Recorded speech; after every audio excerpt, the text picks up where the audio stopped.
Baba, tuko na moto na kuni, lakini yuko wapi mwana-kondoo wa sadaka?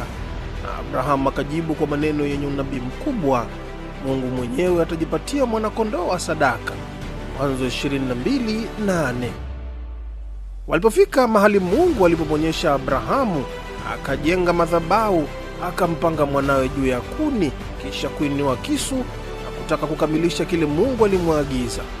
Wakati huo huo dunia kidogo ikasimama, lakini kwa maajabu Mungu mwenyewe akamstopisha Abrahamu asiendelee kufanya kile ambacho alikuwa akiendelea.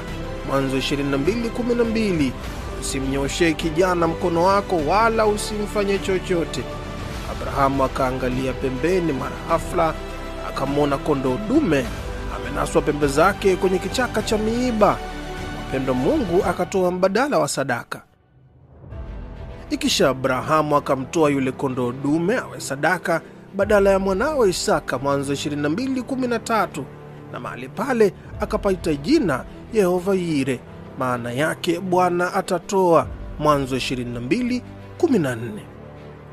Lakini wapendwa, hivi unafahamu kile ambacho kilitokea katika eneo lile?